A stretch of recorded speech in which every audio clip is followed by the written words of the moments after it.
concise so we can get through as many questions as possible. And if I do reserve the right to cut off a candidate if they're going on too long, so let's try to keep it moving. So today we've got in the Senate District 14 race, starting on my immediate left here, is the Libertarian Party candidate, Steven Zilberg. Then we have Republican Jerry Relph and DFLer Dan Wolgamott. So that's our Senate District 14 candidates. Then we have House District 14A, Tama Theis, who's the incumbent, she's a Republican, and Eric Putnam, the DFL candidate. And in House District 14B, we have the incumbent Jim Knoblach, Republican, and his challenger, Zachary Dorholt, DFL candidate. So thank you all for coming. We really appreciate it. It's been a long campaign, so we really appreciate these guys taking the time. I want to start with just a brief introduction. Oh, one more thing. Please turn off your cell phones. Thanks for the reminder. I wanted to start out with a brief introductory statement, but specifically, can you tell me not only who you are, but why you're running for this position, and why you think you're the best candidate? And we'll just go in order to start this one. We will mix up the order here of the answers, but let's start with Steven Zilberg. Like she said, my name's Steven Zilberg. In short, I'm running because I'm tired of politicians being elected when that's what we don't need. We need the opposite of that, meaning we need someone who's not only going to speak truthfully but articulately about subjects. When you bring up education, you should also bring up white privilege and how majority white students receive better resources than African American students and minorities. That's what a politician isn't doing right now, and that's what we need. Jerry Relph. Thank you. I'd like to just indicate that the reason I'm running is this community has been very good to me. I've raised a couple of families here, in fact. I had a small business here, was an attorney. The community supported me. When I had the opportunity to step forward, I felt this was an opportunity to put something back in the community, to do some good things. I'm not a career politician, but I do have a significant life experience, including having been in the Marine Corps, and I'm a Vietnam veteran. I was an attorney for almost 30 years. I ran a small business, and I've also been involved in the community and have had quite a bit of experience working with the community. So I believe that that qualifies me to be the representative that you need, the state senator that you need in St. Paul. Thank you. Dan Wolgamott.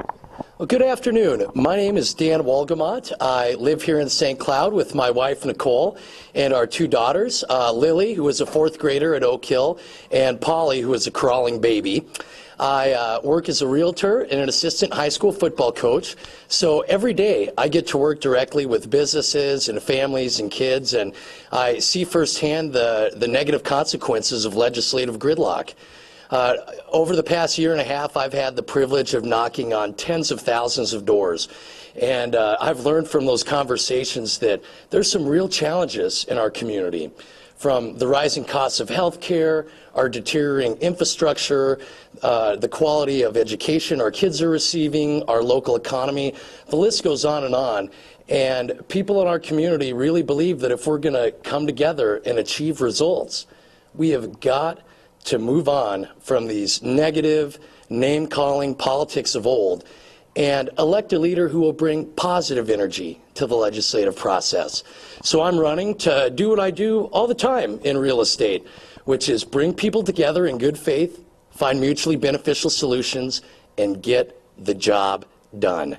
If you feel the same way, I ask for your vote. All right, and we'll move to House District 14A. Tama Theis. Thank you. It's nice to be here today.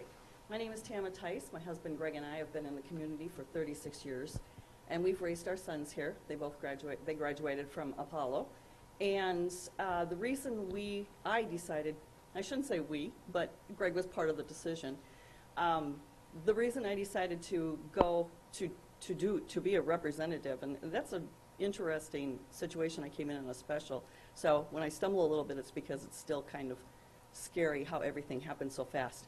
But just really was getting frustrated with the amount of regulations and fees and things that occur when you run a small business. And it just really got to be too much. And I thought it's time to get involved. Greg and I have always been involved in the community, but when the opportunity came up, I realized it was a good fit for what we've always been doing.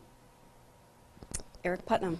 Hi, my name is Eric Putnam. I'm the candidate, the DFL endorsed candidate for District 14A. I'm a professor at St. John's and St. Ben's, where I teach about civic advocacy and social justice movements and citizenship generally. My daughter Eliza is in 7th grade at South Junior High. My son Phineas goes to Oak Hill. He's in 5th grade. And my wife Lori is the principal at Kennedy Community School. She used to be the assistant principal and a guidance counselor at South for a long time. I'm running because I believe our public schools need an advocate. I'm running because I think our roads and bridges need to be fixed and a train needs to be built. I'm running because I think our community needs real leadership to realize its unity. I believe that I can fulfill those needs, and that's why I'm running. And House District 14B, Jim Knoblach. Well, good afternoon. My name is Jim Knoblach. I'm the state representative for District 14B. I was born and raised in St. Cloud. In fact, I was raised just a couple blocks from where we are here at the St. Cloud Times. I grew up at the corner of 27th Avenue and 10th Street, up in kind of a divide between Pantown and Centennial. Went to Madison North and Apollo, was privileged to go on to some graduate school and college after that time. I'm married. I have 2 college-age children. I also own a small real estate business in town. I'm running to make a difference and give back to my community, my hometown, St. Cloud, that's so important to me. And when I think about my accomplishments in the legislature and why I think people should vote for me, I think it's because I am someone who has a record of accomplishment and reaching across the aisle to get things done. If you look at this past year, the only major finance bill that passed and became law was the supplemental budget bill that I was the author of in the House that had all sorts of good things for the St. Cloud area and the state of Minnesota. And I think we'll get into and talk about those some more. But I am someone that can work across the aisle, has successfully worked across the aisle, isn't afraid to take a position against my party if I think that's right. I actually was named as the most independent Republican in the House by the St. Paul Pioneer Press for the last 2 years. But I'd appreciate your vote and look forward to our discussion today. And Zach Dorholt. Thanks for tuning in. Once again, I'm Zach Dorholt, candidate for 14B. I did serve 1 term in the legislature during the 2013-14 session. When we came to St. Paul, there was a $6 billion budget deficit, and I left the legislature with a $2 billion surplus, which is what left the current folks some funds to do some of the things they will continue to take credit for. My full-time job, I'm a counselor at a nonprofit mental health center. I'm also part owner of a real small business, a restaurant, the Old Capitol Tavern in Sauk Rapids. I got one of my masters, my undergrad and one of my masters at St. Cloud State University, and another in marriage and family therapy from St. Mary's. And I'd like to get back to the legislature because I believe when I was there, we got a lot done, and we left a lot of things on the table that have yet to be addressed. If elected, I'd likely possibly be the only active health care provider out of the 201-person legislative body. And I know that's a significant issue today, and I look forward to hope to earn your vote so we can address that with someone who actually has real first-hand experience. Thank you. I want to start with a question that I think a lot of Minnesotans have, and that's kind of what's going on at the state capitol. I mean, I think a lot of people are wondering why the legislature can't get their work done on time, can't come to agreement on some of these key issues like transportation or taxes or the bonding bill. So I want to know specifically, what would you do as a legislator to try to reduce partisanship at the Capitol, would you work across party lines and try to accomplish something on some of these key issues, key bills for Minnesotans? And let's start with Zach. We'll go reverse order this time. Sure. Well, during the term I served, we ended on time the first year, and we ended early beforehand. And part of the reason I think we were able to do that is we took the philosophy that you never stop talking. That's just kind of the number 1 rule of negotiations, just never stop talking. And as a legislator and as a counselor, as a therapist, and what I would weave those two together to make sure that when things aren't getting done, that we do not engage in the blame game. Nobody wins when we engage in this blame game that's going on right now. Fact is, a lot of things didn't get done, and there's many reasons why. When I was there, we didn't have those problems, and I would like to get back to using those skills as a counselor, as a therapist, as somebody who knows how to communicate. When I did serve, I was the only Democrat out of the 25 members in the 6th Congressional District, and I co-authored multiple bills with my neighboring legislators, and we got a lot of things done together. And bottom line, never stop talking. Keep those doors open. And transparency would be something, a significant shift we need to make down in St. Paul. Jim Knoblach. Well, thanks. Well, as I mentioned in my opening statement, I'm someone who has a record of being able to work across party aisles and accomplish things, as again shown by my being able to negotiate with both the DFL-led Senate and Governor Dayton to pass the supplemental budget bill this year. We also got our work done on time last year, except the governor went ahead and vetoed a number of bills that had been agreed upon by both the House and the Senate. And I don't think it's really accurate to say that everything was hunky-dory in 2013 and 14 and everything got done and it didn't this year, because you look at transportation as being one item.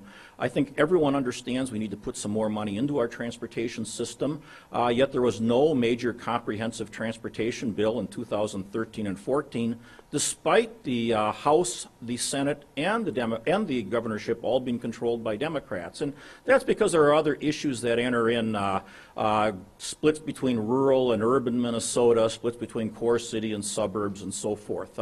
But again, I've shown that I'm someone that can work across party aisles. One suggested reform that I would suggest we should do to deal with some of the issues down there. You know, this year the governor vetoed the tax bill. I talked about the transportation bill. Fact is, we passed a transportation bill and a bonding bill in the House, but then it didn't make it through the Senate.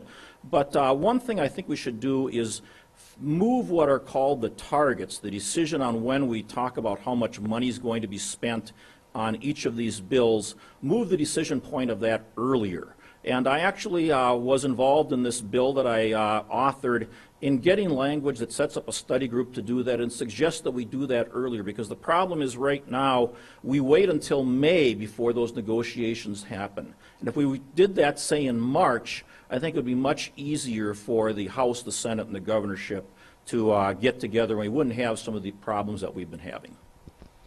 All right, Eric Putnam.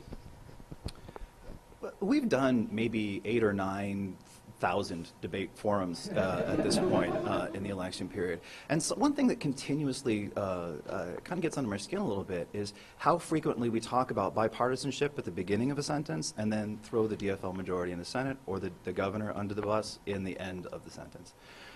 I think that too often is a sign of the problem. That it's quick to talk about, it's easy to talk about bipartisanship and then blame the lack of accomplishment on the opposing party in the same paragraph. I think that's part of the problem.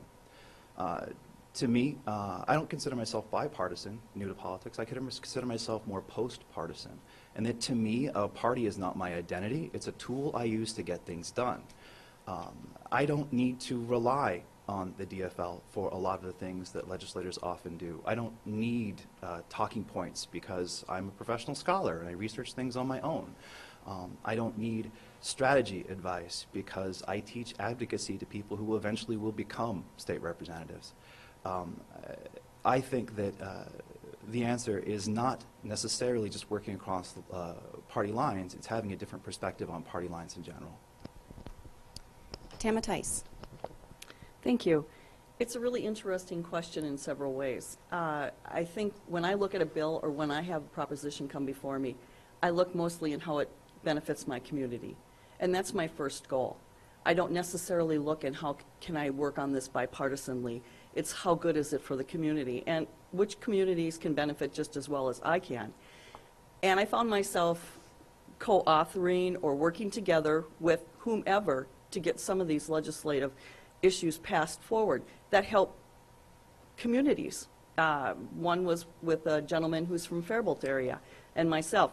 We were like the only two in the whole state that had this issue with our companies, and so we worked together to make that happen. You find yourself doing that in many different ways. I don't necessarily look at is this partisan or bipartisan either. It's basically how good is it for the community? Does this really work for my community? And that's what I look at first and foremost. It is frustrating when we've had bills come to the floor, when you know you've had these deals and in the last moments they get waylaid, when you know that you've had this deal and yet we get blamed that we didn't get things done in time. We did. The House of Representatives got our bills done. That was just the fact. We got our bills done. We were done early, but they got stalled or by the governor or the Senate. And that's just the reality of it. It's really easy to say, you know, we could have done something about that, but the truth is we couldn't have. We were already adjourned and we're not involved with that process. And that's really frustrating because a lot of that negotiation was done. We had these bills ready to go and had that agreement. So if we could find a way, I wish we could just say, okay, we've agreed on these bills. There are no changes, but that isn't happening. And that's a problem too.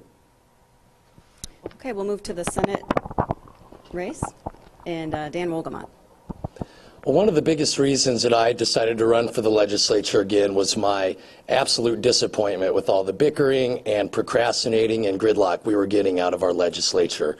And I mentioned earlier that I work as a realtor here in our community. And Cy, it's great to see you here representing our St. Cloud Area Association. Thanks for being here. Every day we work in our clients' best interests, of course, try to get them top dollar. But ultimately, if we're going to be successful at our job, we have to reach out to other agents from other companies, find mutually beneficial solutions, and move forward in good faith and get the job done. And we've really lost that in our legislative politics these days. Not everybody's going to be 100% happy with everything 100% of the time. And you know, another thing too, if I treated the other agents around town the same way that our politicians are treating each other these days with all the name calling, and I'd be out of business in a week or less. And that's why I am so proud to be the only candidate in this race who's been running a positive campaign. Enough with the negative, name-calling politics of old.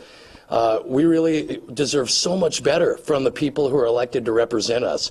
So, yeah, I'm proud to be the only candidate in the race with the maturity to run a positive campaign. And if we have candidates that are on the campaign trail already calling names and tearing people down, how can we trust them to work across the aisle and build bipartisan consensus and get things done in the legislature?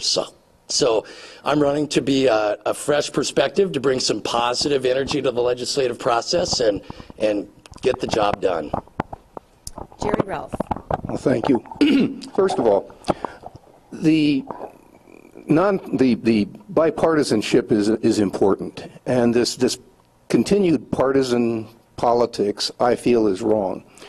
I feel that the way to get things done is, first of all, build relationships.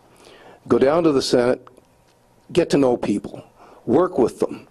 Understand that I believe there's no one who has a monopoly on ideas, especially good ideas. Therefore, what my approach is to listen, gain information, gather ideas, test them, carry them to their logical conclusion, look for logical inconsistencies or, more important, unexpected consequences. Then come to some synthesis that works for everybody. Policy versus principle is something that is very important. One can do an awful lot with policy and still maintain their principles. As an attorney for 30 years, it was my job to bring people to settlements, to bring them together, to arrive at contractual or other arrangements with people who sometimes didn't even want to be in the same room together. When you have people who are motivated to reach a solution, that's one thing. But where you have people who are at total loggerheads, the job of an attorney is to bring them together. And I did that successfully for 30 years. I think this provides me with an excellent basis to go down to the legislature, talk with people, build these relationships, and reach some conclusions that don't necessarily stay within party lines. Our parties provide us with guidance. They provide us with a basis because generally our values agree with what that party sets forth. But that doesn't mean that we as individual representatives of all of the people in this district, and you only get one senator, all of the people in this district deserve a voice. So the object is to go down there and carry that voice for the city of St. Cloud and its surrounding area. Look at what is important, what will benefit the city, fit that within policy, and then reach conclusions. Thank you. Steven Zilberg. We talk about what's wrong with the Capitol, what's wrong with the legislative process. Now, those on Twitter, if you want to see, we have 1, 2, 3, 4, 5, 6, 7 candidates, including myself. There is no diversity for these candidates, including myself. They're all stereotypically white Caucasian men and 1 woman. How can you be a voice for people when you have all Caucasians on a candidate forum? You can't be. You can't be a voice for Somali Americans in St. Cloud when you don't have a single Somali American as a candidate. So you talk about what's wrong with the legislative process. Well, you have no diversity except for those you can consider tokenizations. Maybe people bring up Keith Ellison, people bring up Ilhan Omar. Those are tokens, and in sociology you learn about tokens. People who like to be the face, or maybe Caucasians like to say, you know, Keith Ellison is the face for Muslim Americans in the legislative process. That's 1 person out of how many representatives and senators? So that's a huge problem, that we lack diversity, which means there's not multiple opinions. There's 1 huge opinion, which they generally agree with one another, and if they say they don't, well, the wrong choices get made regardless. All right, let's move on to transportation. I think most of the candidates, if not all here, have talked about the need for increased revenue to fix the state's roads and bridges. I want to know, I guess specifically, what policies or proposals do you support to increase revenue for transportation? And specifically, do you support increasing the gas tax? And if not, then what would be your solution or alternative? Let's start with House District 14A this time. We'll start with Tama Theis. Thank you.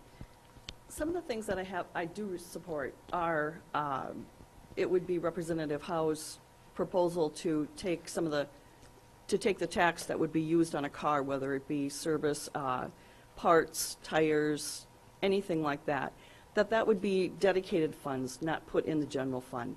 And typically, there's not a lot of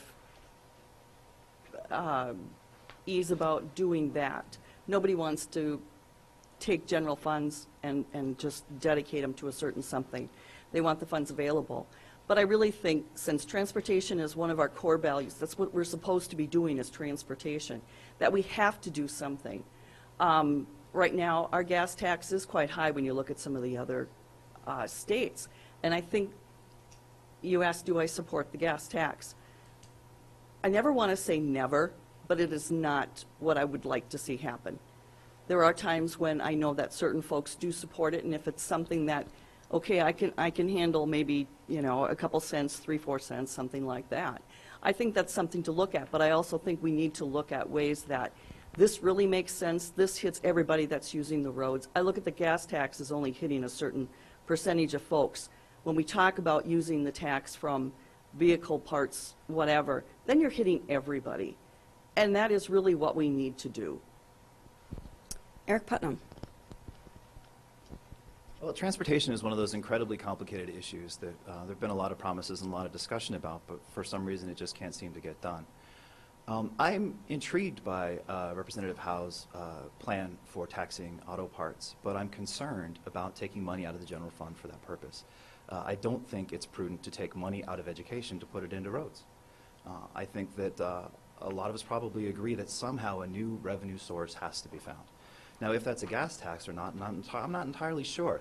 A gas tax has an inverse relationship to fuel economy, so that the more efficient our cars get, the less tax we would be taking in. It's also fairly regressive. Those are 2 things that I'm not very, very fond of. What I would endorse is pursuing more FAST Act funds from federal organizations to experiment with new modes of revenue generation. So, for example, in Oregon, there's the Origo program, where they applied for money from the federal government to experiment with new ways of raising revenue that's dedicated specifically to transportation. I'm not saying that their solution, which is a kind of usage tax, is necessarily the best thing in the whole wide world, but it's something that we can do. And when we enter into transportation, given how complicated these negotiations are, I think it's important to keep everything on the table before we actually get into those negotiations. Let's go to House District 14B, and we'll start with Jim Knoblach. Okay. Well, first of all, I think two things. People need to, A, remember that we did pass a substantial transportation bill in 2015, probably the largest transportation bill we've ever passed as a state, and it had some significantly good things for the St. Cloud area. Some additional money for Greater Minnesota Transit, of which we got a good chunk, and for surrounding communities, a new program that provided additional funding for small towns that previously weren't getting funds. This is a vexing issue, as I mentioned, despite the Democrats having control of all three parts of the legislative process in 2013-14. They still weren't able to get a bigger and better transportation bill done. Didn't get done in 15 and 16 either. That is, as I mentioned before, because of other things that are there besides just partisanship, other divisions between the state, geographic divisions, divisions between people who believe in roads and transits, other things like that. What would I suggest doing? The second big point I would make is, we are, according to the U.S. Census Bureau, the fourth highest tax state per capita in the United States. We are already a very highly taxed state, and it seems to me that there ought to be a way for us to deal with our transportation system and provide the funds that we need for something as important as that without raising taxes still further. We do have a budget surplus right now. I think the plan that we had in the House of taking taxes that are related to transportation, the sales tax on auto parts, the sales tax you pay when you lease a car, things like that, and dedicate that to transportation makes sense. And so that's where I think we really ought to go. I'm not a fan of raising taxes still further when we are at that point of already being the fourth highest tax state in the country. And a couple of other local issues I'd end on is North Star and widening I-94 to 3 lanes. Those are both important issues that I introduced legislation on this last year, and particularly with North Star, I think made some significant progress. Thank you. We'll get to North Star more in a minute, but let's let Zach Dorholt respond to the transportation issue. So I think we need to remind ourselves, Minnesotans, that we're pretty smart on this topic. Most Minnesotans know that the gas tax is constitutionally dedicated to roads and bridges. And when given the opportunity, Minnesotans voted to raise their own gas tax because they know where that money goes. The fact is, MnDOT and other counties and cities are so far into the red that they can't keep up with maintenance anymore. So you've gone over the cliff. Once you stop funding maintenance, all you're doing is fixing, and fixing is expensive. It doesn't keep up with anything, and that's all we're doing.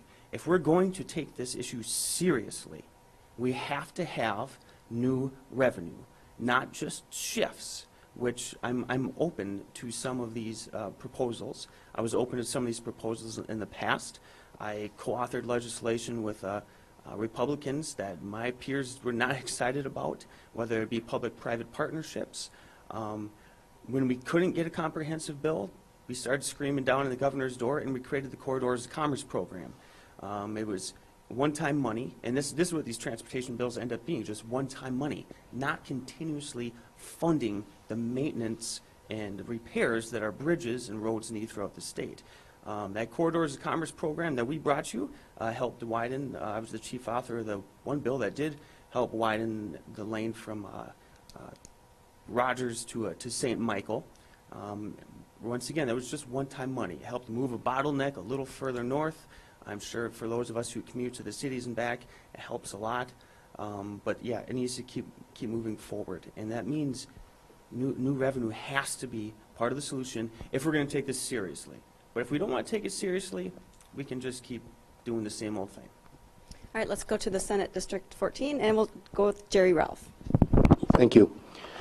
Well, the issue here is a twofold one. First of all, we have the current situation, which involves the fact that our roads and bridges, our infrastructure is deteriorating. I agree with many of the people here that we need to attack that. We need to address that. The question is, where does the money come from, and how do we provide a stable source that it could be dedicated to not only the repair, upgrade, and maintenance, but ongoing improvement and improvement to infrastructure. anything that we do, whether it be sales tax on gasoline, shifting sales taxes on automotive-related, transportation-related items, has to be dedicated. We cannot just say, okay, we're going to take money from the general fund this year and then go forward, because that doesn't solve the problem down the road. I am concerned over using the gas tax as a stable source. I think it may be something we can use as a patchwork, but I don't think it is the long-term solution. As cars become more efficient, as we become more towards using electric type vehicles or hybrids, the use of gasoline will drop. It's also a very, very uncertain revenue because of the changes in prices on on gasoline. As the gasoline prices go up, in many cases usage drops. So we have to be aware of the fact that this is not a stable source of revenue. So I am certainly open to looking at all kinds of sources. I agree with Representative Knoblach. In addition to being the 4th highest taxed state, we're ranked 47th in terms of business environment. New taxes simply hurt that position. And as a small business owner, I saw the impact that high taxes and regulation have on a business. We have to keep this in mind. But we also have to keep in mind that we do need roads to move our products. So I am certainly in favor of improvements to I-94 and that corridor between St. Michael and St. Cloud. I'm also in favor of improving the distribution of revenues to the rural areas to help improve roads that they need improved. So we need to look at creative sources that are stable, predictable, and dedicated. Dan Wolgamott. Well, there's no doubt that for the past 25 years here in the state of Minnesota, we've been lagging in our transportation investments. Yeah, it's time now more than ever. We've got to make those investments so we can have a good, safe infrastructure. So my goals would be passing a long-term comprehensive transportation package that ensures that we have safe roads and bridges to drive on, that make sure that our transit networks can keep up with the increasing demand, and that make sure that we equip businesses to avoid unnecessary costs and wastes of time and money because of the gridlock in our roads.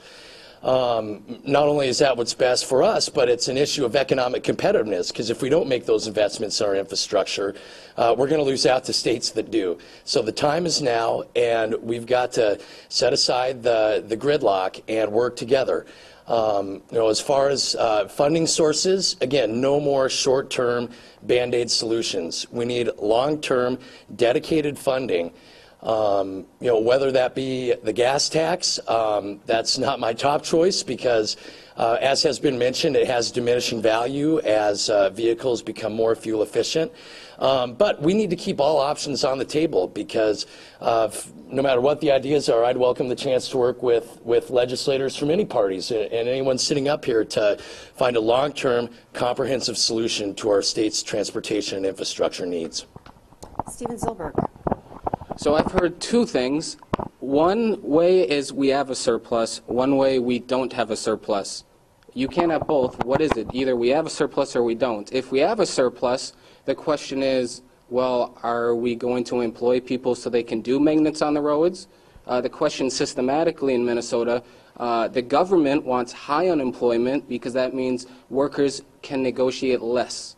Well, if we have a low unemployment, workers can negotiate more. So it's in the best interest of the government, those who were elected before that the Twitter fans voted for, to keep unemployment high so we have less money for maintenance and roads. If we have a surplus, well, where did we spend the money? Maybe the millions of dollars reconstructing the Capitol when we didn't need to. It looked perfectly beautiful beforehand. How many millions did we waste?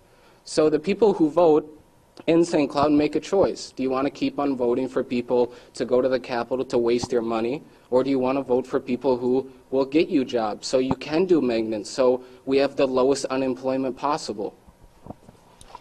Thank you. Let's get back to North Star for just a minute. As everyone knows, the North Star commuter rail line ends in Big Lake, and there was some talk last legislative session about working to extend that to St. Cloud. I'd like to hear just briefly from each of the candidates whether you support that effort and if you're willing to commit additional state funding to do so. And let's start with, we'll start with 14B and Zach Dorholt. So the North Star was, should have and could have come to St. Cloud back in 2005, didn't. And if you're interested, ask the tough questions about the politics behind those decisions.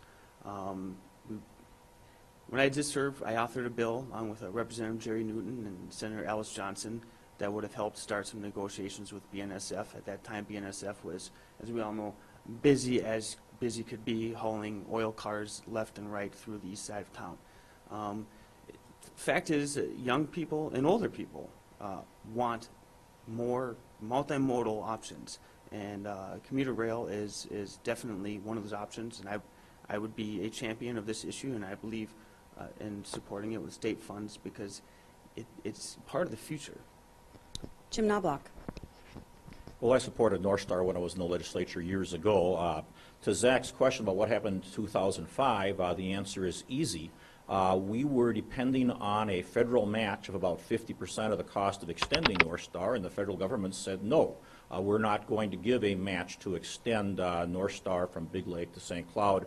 You're only going to go as far as Big Lake. The federal money is not available, and that was for a variety of reasons. It was basically their version of what they thought ridership would be, but there were things that have changed since then, among them which now we have 2 tracks south of Becker instead of just 1, and there were potentially more expenses back then to do it too, which may have entered into the federal reasoning at the time.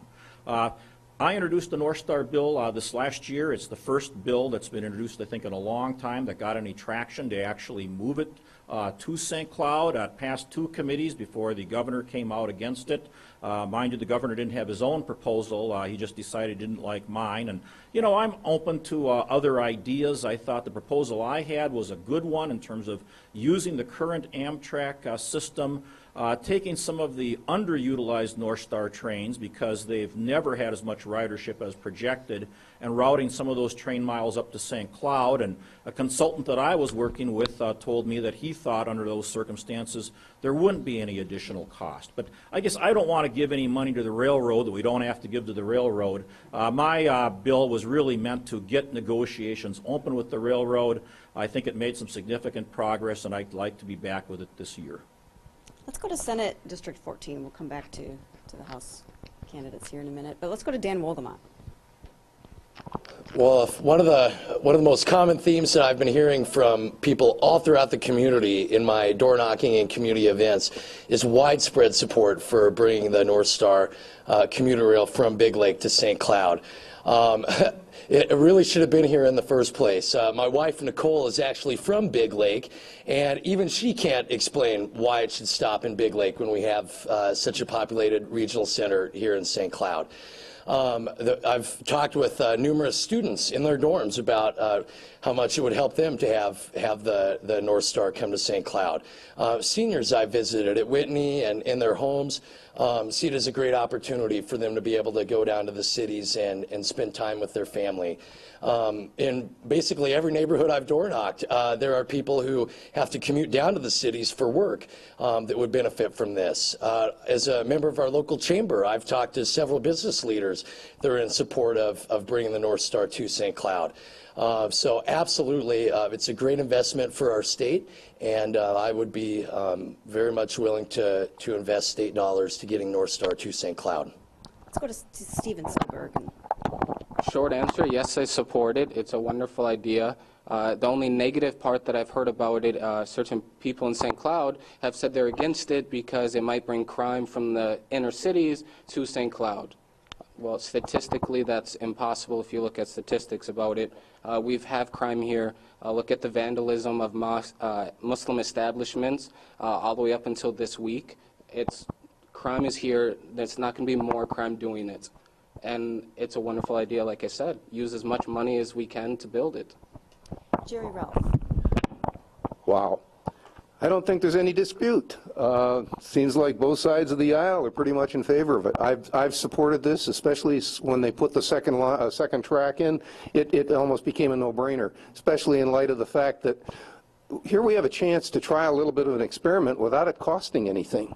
We have an opportunity to drop the per ride subsidy because we're not adding cost, but we're adding ridership. And I mean, I'm wholeheartedly behind efforts to bring that service to St. Cloud. It will help move people, which is a good thing. So this one's really a no-brainer. We'll go to House 14A, and we'll go to Eric Putnam. You know, for me, this is obviously an economic issue, but it's also a moral one. I think that transit is one of those places that moves bodies around, but it also and moves resources around, but it also brings us closer together, so that the seniors who need to visit loved ones in the cities or vice versa can get back and forth using North Star. So I absolutely enthusiastically support it. But secondly, the other component of this more moral dimension of why North Star is so important is that trains and schools are the only places where you have to sit next to people you don't know. And that is something that this community needs desperately. So I very much support North Star. Now, given the potential benefits of North Star as I see it, I don't believe there's any free lunch. I think that a policy that says that we should have North Star but that we're not going to spend anything for it is not a legitimate policy. It's going to cost us something. It shouldn't cost us a lot. We should find ways to make it efficient, but we shouldn't pretend that we're just going to be able to conjure it. We need to acknowledge that we're going to have to spend something, but the benefit is, in my estimation, completely worth it. Tama Theis. Thank you. I did support it when Jim was carrying the bill and really saw it as an opportunity for us because, again, I thought it should have happened right away. And it was really disappointing that it didn't. Some of the issues that are happening now is that when Jim was going to different committees and talking to folks about the bill, is we heard some of the Metro representatives that were on the line did not want it to happen. They do not want to lose another route. And that was a really big issue for them. And I can understand it, but on the same time, St. Cloud always felt like, well, it should have been here in the first place. So, you know, sorry you're going to lose a route, but we never got it. And we more or less were told it was going to happen. Also, with the fiscal note that was attached to it, it was very inflated. Some of the things that they were including was, you know, a new station and some of these other things. And we had already talked about using the Amtrak station. We already talked about, you know, using resources in other ways so that there wouldn't have to be this big fiscal note. So it became apparent very quickly that it just was not going to happen because we didn't have the support of folks who really should have been able to support it. Thanks. We're going to take a question from the audience right now, and can I just have you state your name and where you're from first? Sue Rice, St. Cloud. Okay, and is your question directed at a certain candidate or all of them? Whoever can answer it, perhaps. Okay. I just was wondering with the federal funding, in 2005, the federal government wouldn't provide the matching funds. Do we still need that federal funding to bring it from Big Lake to St. Cloud like we did in '05? Does anybody want to take that one? Go ahead, Jim. Knoblach? Well, the bill I introduced set it up so that there wouldn't be any additional funding unless there were local units of government on the line that wanted to provide some. And the reason that I thought it worked is that A, you look at what are the costs in having North Star? Well, we already have the train engines, we already have the train cars. We now have a train station, or we already have a train station, the Amtrak station in St. Cloud. So I didn't feel there should be any capital costs. Then you look at the operating costs, and what we were doing is we were taking one of the round trips that runs each day out of Big Lake to Minneapolis and canceling that so that there would be one less, I think there would be 5 instead of 6, and then running 2 trains a day up to St. Cloud. And if you looked at the number of miles the train was running, it was almost exactly a wash. The number of miles you'd no longer be doing going out of Big Lake would be offset almost exactly by the number of miles up to St. Cloud. So you're running the train the same number of miles, you're just running it in a different place. And for that reason, and because I felt that BNSF, the railroad, would be interested in not having to have that additional line and making room for that additional run, that they'd be willing to trade off those track rights for running it up to St. Cloud, I didn't feel there was any additional cost. If there was additional cost, I think there's a possibility of getting federal aid for it. It would be such a small cost, though, that it would be falling underneath a different program than the program that would have applied to it years ago. Zach, did you want to respond to that, or anybody else have any comments on that question? Short and quick answer is there is a federal formula that matches funds for if you can meet certain ridership numbers, and right now we don't match that. However, if we could incorporate some of the ridership numbers from the link, where the people actually get on the bus, we may be able to hedge that a little bit to get some federal funding. It's going to take somebody from Congress to help us do that. When we did have that ability, Congressman Jim Oberstar got 2 different packages that we could have chose from. We chose the wrong one. All right, thank you. I've got a question here from a reader. They want to know, what is the solution to the MNsure crisis, and what needs to be done to prevent more insurers from dropping out of the individual market? And let's start with the Senate district on this one, and we'll start with, I believe it's Dan Wolgamott's turn to start. Certainly the recent increases in premiums is very concerning. I've been hearing a lot about that at the doors from constituent emails. There are a lot of families in our community that are affected by this. So clearly we have to do something about it. But the only way to do something about it is to properly take a look at why are these premiums increasing. There's been a lot of boogeymanning going on about MNsure. And so, but in taking a look, when the insurance companies cited the reasons for why they were raising premiums, none of them cited MNsure as a reason. As our former Republican state representative Steve Gottwalt mentioned in a recent radio interview, MNsure is in exchange. Let's take a look at who actually raises the premiums, and that's the insurance companies. And why is that? Well, it's the long-term costs of our of healthcare are prescription drugs, an aging population, and high-cost services such as the emergency room. So those are the real long-term costs. But we've got to take immediate action to help these families who are in these situations. So we need to provide immediate relief through more tax subsidies, expanding the eligibility for those so that we can offset the rising costs of those premiums. We've got to stabilize the market. One idea is to expand Minnesota care coverage. So that more people, regardless of your income, are able to buy into that. We've got to close what's called the family glitch and make it so that if you are on an employer-sponsored policy, that you have the flexibility and the choice to take a look at some other programs and find something that could be more cost-effective. But yeah, we absolutely have to be real about what's driving these costs. And if we continue to have politicians who use scare tactics and refuse to acknowledge the real reasons for these rising costs, we're not going to be able to work together to get this done. And this is kind of a rare moment where both parties agree that there's a problem and that we've got to do something about it. The only way we're going to be able to work together is if we step away from the negativity and the name calling and work together to provide solutions so that we can help these families in need. Jerry Relph? Okay. I think that there's something that needs to be pointed out here, and that is that one of the reasons that the premiums are going up is very simple. The people that were expected to sign up for these programs are not signing up for them. As a result, the people that are drawing on the resource, using the insurance, are causing the insurance companies to have to pay out for the medical care, and the insurance companies are not receiving the compensation from the healthy people that would offset that cost. So we need to look at that. I think the second thing is that we have to look at why people aren't joining or aren't signing up. One of those reasons is that they are being required to take coverage they don't need.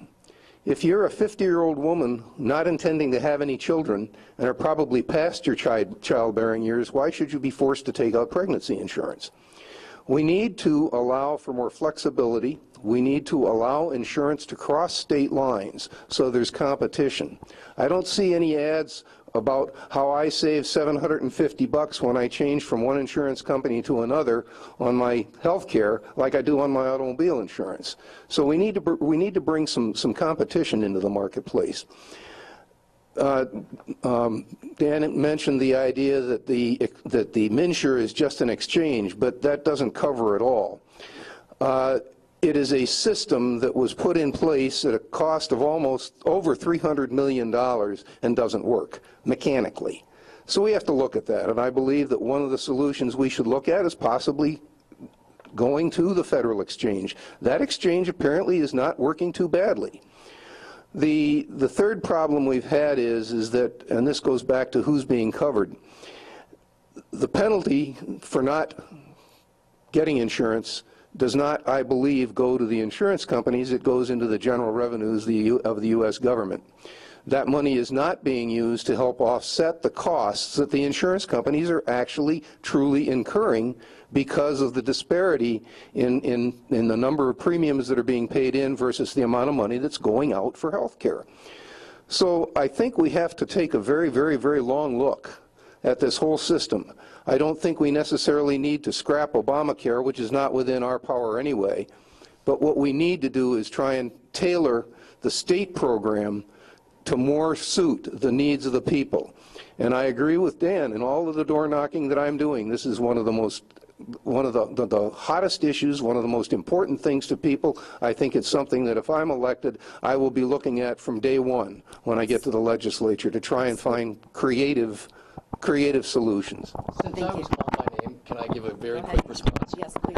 Just in one follow-up on MNsure, if we do what Mr. Relph suggests and dismantle MNsure, that's going to actually cost our state additional money. It's going to give our control of our health care to the national level. Since when has Washington, D.C. known what's best for Minnesotans? We want to keep that local control. And in addition, if we dismantle MNsure, we'll lose federal funding for Minnesota Care, which will cost even more Minnesotans their health insurance. And because of that, the cost will continue to go up. So dismantling MNsure is not only is it not a solution, but it would cost our state money and really make the problem even worse. Very briefly, and then we're going to move on to Stephen. First of all, in dismantling MNsure, there's going to, if we don't dismantle it, we have to fix it. And that is going to have a significant cost. Without knowing the exact numbers of what that will be, I think we need to examine what the benefits and the disparities are to retaining this program that right now just plain doesn't work. All right, Stephen Zilberg. MNsure and healthcare in Minnesota are very simple in my mind. Before I tell you what it is, for libertarians, you have libertarians that are closer to Republicans, and then you have libertarians that are closer to Democrats. I would be a libertarian socialist, which would be similar to Bernie Sanders, which is a democratic socialist. Given that said, I believe Minnesota should be and has to be the first state that gives out Minnesota universal health care to Minnesotans at a low tax cost for the best quality service to every single person. All right, Tama Theis, we'll go to 14A.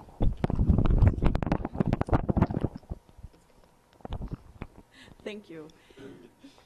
Minnesota had a really good rate of having folks insured, and we really could have done better, I think, by just looking at what our system was and taking that and used it on a national level. We were first or second, I can't remember which one it was, but most of the folks that weren't insured were either younger people that really didn't see a reason to have health insurance, or yes, they couldn't afford it. When we did bring MNsure in, some of the things that I would say, looking back now at what we saw in this last session, and we had the Office of Legislative Audit come in and tell us how MNsure was doing. And the first words that we heard were, MNsure overpromised and under-delivered. The website was not working. It's still not working. And so they're trying to find a way to figure that one out. And they did have somebody else help come in and do that website. But from the emails I get, it is so unpredictable. I will have a family of 3 that's trying to get insured. 2 out of the 3 get insured, but the person who needs it the most is not. Or else, if it's a family of 2, one's getting insured through MNsure, the other one's going through Minnesota Care. We weren't seeing consistency, and those are the things that are really disturbing. My son and his wife applied for MNsure that first August. They got cards, they were told they were insured. He went to the doctor in January, and they weren't insured. But yet they were paying a premium from August on. These are the things that are really disturbing. People really suffered because they thought they had insurance, and they really didn't. And we're not sure how that happens. When you pay that premium, where was that premium going? So when we heard from the Office of Legislative Audit, their general consensus was we just need to do something a lot different, and we're going to have to continue to put a lot more money in just to get the website to work. There were a couple bills that were introduced this past year. One was to go to the Affordable Care Act, the federal level, because that's at least working. People are at least getting insured. And that is something that we really need to look at, whether we think it's a good idea or not. It's just really sad for me when I think of how many folks were insured, and now, as an independent business person, we've always paid our own health care. We've just always done it. And what they're paying now is really disturbing. And some of the folks that are getting hit the hardest were business people that thought, yay, we can finally get affordable health care. And they had some really traumatic results because they really didn't get insured. And that was a hard moment for everybody in the Commerce Committee on that day. So what I think we really need to do is really take a really hard look at what we need to do. Not only just because we want to keep it in Minnesota, but just look at how do we best get our people insured, people that were used to being insured. Eric Putnam.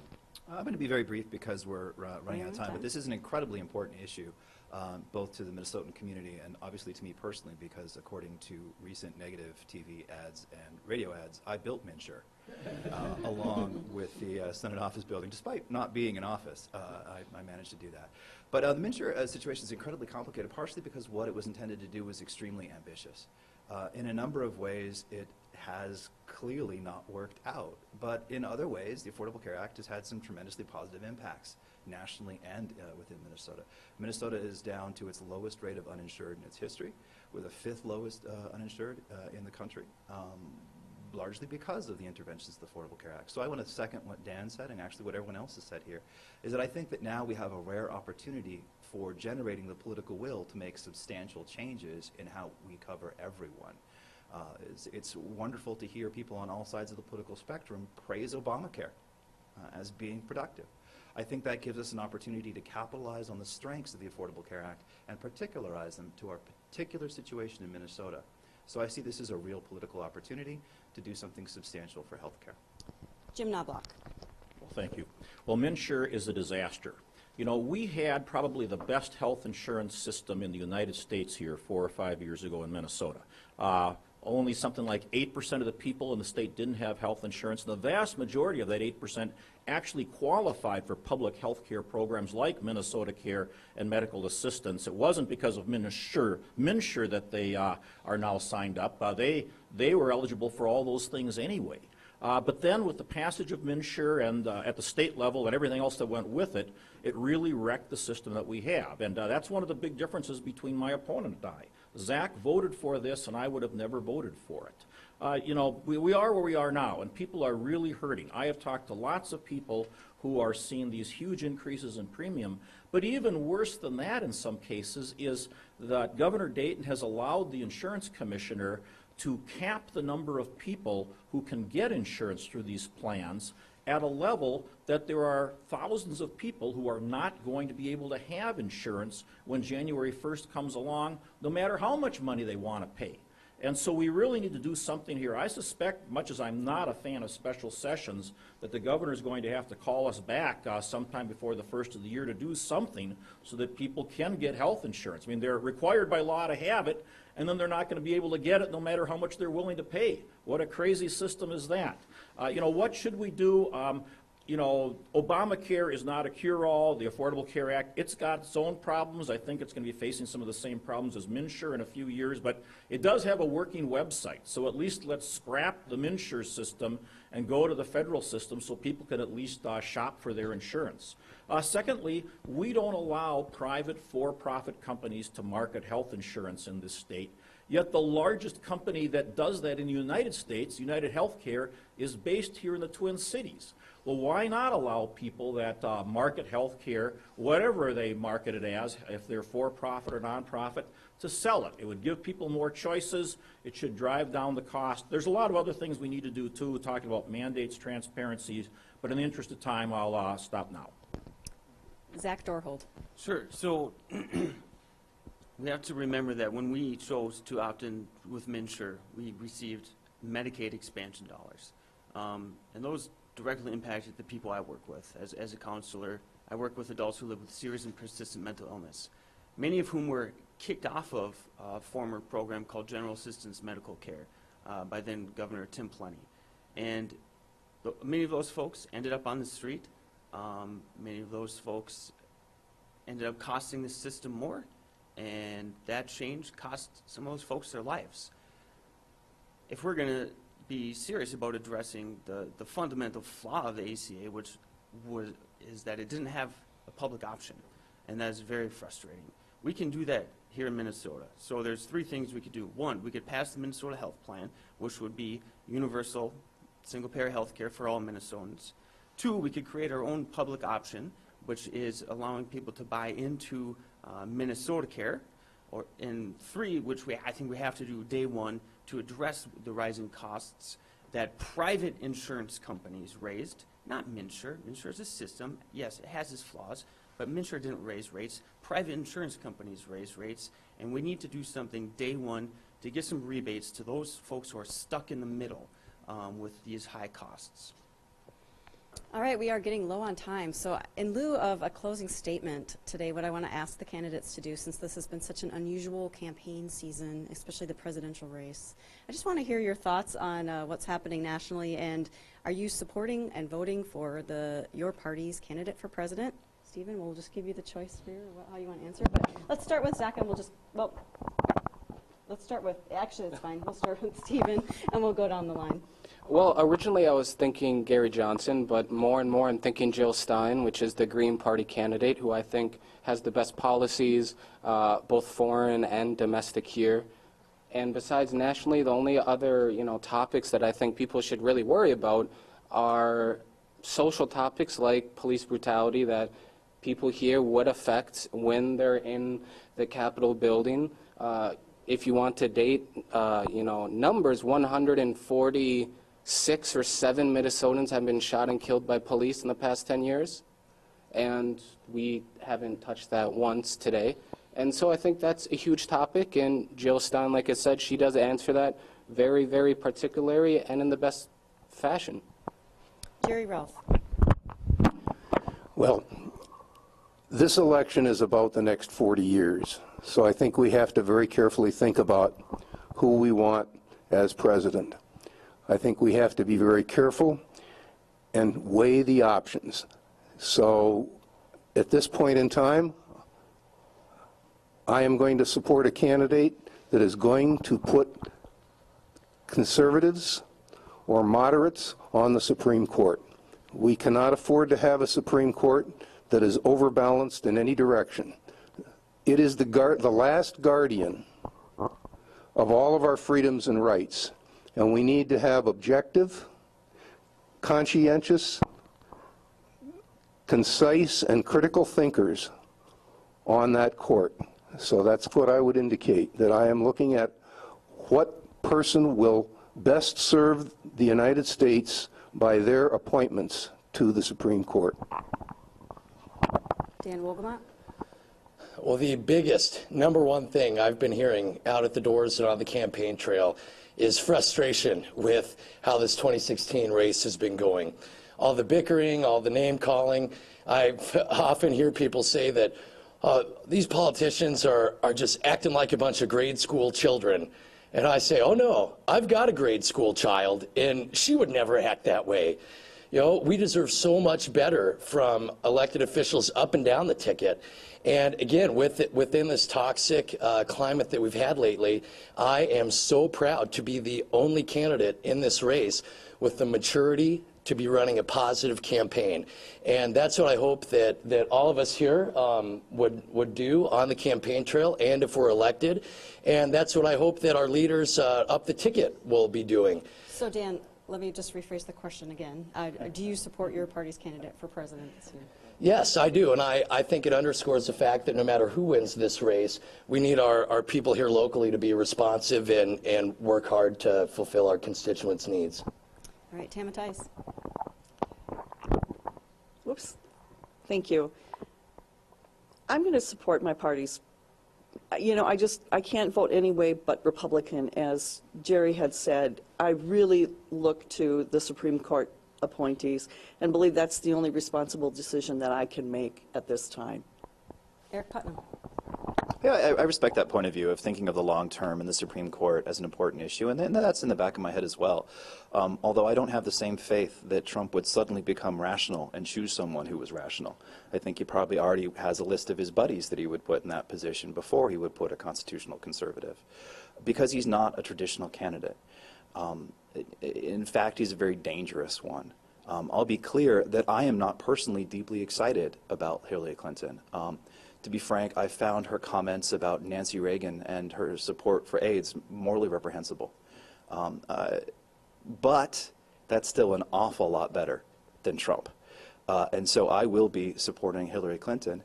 And one last point, though, is that I think that this presidential election and the issues on which it breaks are actually very important locally. This is not just a federal issue. That these candidates that we have before us are saying things that are dangerous and inflammatory about populations we are elected to represent. And I think that we need to take a moral stand against them. Jim Knoblach. Sure. Well, I think most people know this, but none of us, whether we get elected or not, well, if we get elected, are going to be working with the president, whoever that turns out to be. I know when I was in the legislature before, you know, I never met a president. The only time I ever saw one was when George W. Bush came to St. Cloud. First time I ever saw a president, still never met him either.